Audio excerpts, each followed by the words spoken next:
So tell me about what we're seeing out here. Sure. We've got all sorts of citrus. In the broadest of categories, we've got lemons, limes, and oranges. And there are different varieties under each heading. Here to my right, your left, is the improved Meyer lemons. And these are newer plants. We get these from a grower in Louisiana. And as you can see, these are flowering nicely and putting off some fruit.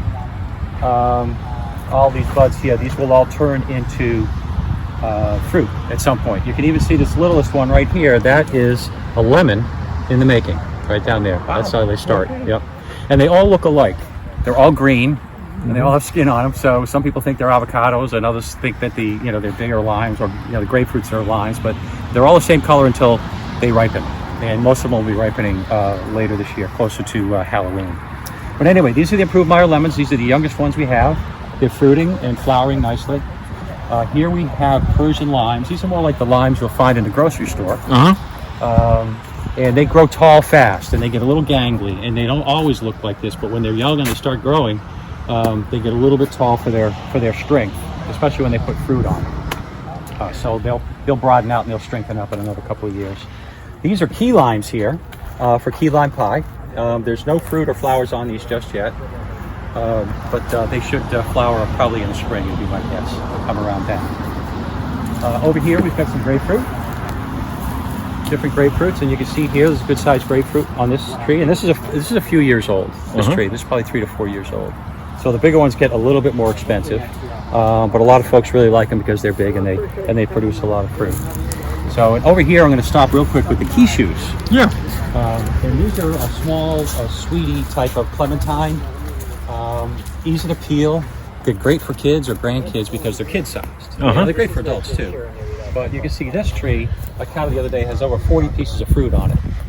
Wow. Okay. And that one, the other one does as well. This one, both of these, they're doing really well. They're really happy. So they're producing a lot of fruit. So again, that's the quiche, small orange, like the clementine. Okay, this is the pumpkin, mandarin, orange trees. And different types of oranges moving down here. Brown Select. So this is an orange. Be nice and orange in another few months. And there's one other orange I'm going to show you here real quick. You'll see these in the grocery store sometimes. They have this neck on them. This little neck at the top here. And you'll notice that in the grocery store. So, and this is, I always forget the name. Christian, what is this one with the neck? Is that a Sharonui? Yeah, this is a Sharonui. Type of orange. So how did you decide what you wanted to sell when you were deciding, Well, I think it comes from Christian's history and knowing what the marketplace, really wanted and things that would move and interesting to people. It's nice to have a variety of oranges. Some people want a certain kind. And certainly, the lemons is the improved Meyer lemon is sort of the cornerstone of the business for us. People love their lemon trees. This is a tea olive tree. And this will rival even the smell of a lemon. And I don't know if you smell the lemon blossom yet, but you're going to have to do that before you go. These aren't blossoming right now, but if people who know these tea olives, once they get a little bit bigger and blossom, it is heavenly. The smell they put out. That's an evergreen. This is one of my favorite plants. This is again a landscaping plant. It is a yellow anise, and it likes shade, but it's not your typical dark green shade plant. It has this brighter yellow greenish look to it. So it really brightens up some of the shadier corners in your yard. I love them. I have them there at my house.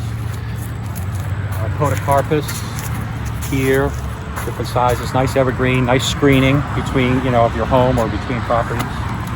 And then we've got a few different types of hydrangeas here, which have been trimmed back. They've already bloomed and they've been trimmed back. And then this is a very interesting plant. At least I think it's interesting. This is a Mahonia.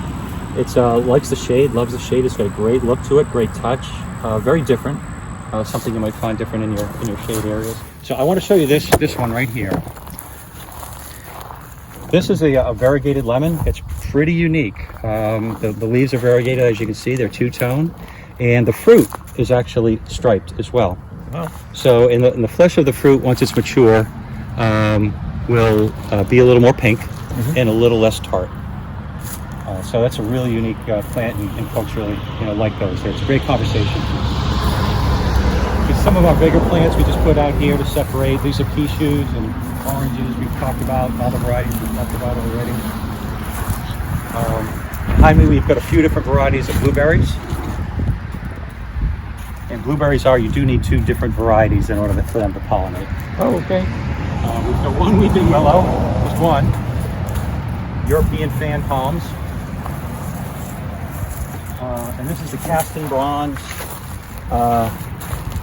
Distilium. We've got a couple different types of that. It's the pineapple guava. And the flower that comes out, you can put that on your plate. It's edible. So people want to dress up a salad or dress up a dish, you can put these blossoms on there. And then it has the fruit too, also, you'll see later on. So if I were to get like one of your citrus plants and take it home, how long before I am picking fruit off of it? Yeah, that's a great question. What I'd say is if it's blossoming, you will have fruit. And the fruit should stay on through the season, and so it could be the first year. So if you pick one off the lot here that has fruit on it or blossoms on it, you could have it the first year. Now tell me about your landscaping business. Do you do personal and commercial or properties? We help customers out with design and things like that. I'll go to homes. I'm going to one this afternoon to help a customer out, to sort of place some things and dig some holes. Sure, it's not our primary focus, but if somebody needs help, they might be a little older or they just don't want to dig a hole in the ground, Christian and I can go out and help. Start with the placement of where things are, get a good idea of what their sprinkler system looks like, if they have one or not, or if they're going to take care of the watering themselves, what the soil looks like, and then sun versus shade, etc., and try to help make some good decisions. So tell me how it's been the first 5 months or so you've been here. I mean, it's been great. It's been great. The community's been wonderfully welcoming to us. My wife has encouraged us, and we've done so, is to get involved with the Georgetown Growers Market on Saturday mornings. We go up and we put our wares on display up there, and we're getting a lot of notoriety and a lot of folks that didn't know where we were or who we are.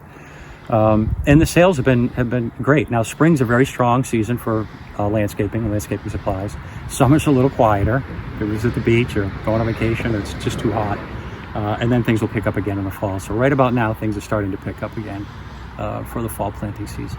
All right, so people want to come see you. What's the address here? We are at 10234 South Fraser Street, which is Route 17 South. You can't go to McClellanville or Charleston and not see us, not go past us. Well, there you go. What else you want people to know? Hours right now are 10 to 5, Monday through Friday, Saturdays 9 to 3. And we love browsers. And one difference I want to emphasize is once you leave here with a tree, that's not the end of things. We make sure you have a card. If you're not familiar with citrus, for instance, we have a starter kit, which has a moisture meter and 2 types of fertilizers. A lot of people have problems with their citrus. It's because they overwater them, they drown them. So the moisture meter is really important to make sure that dries out, because the citrus is typically used to an arid environment. Good watering, let it dry out. Good watering, let it dry out. Don't drown it. So we make sure people get started on the right foot.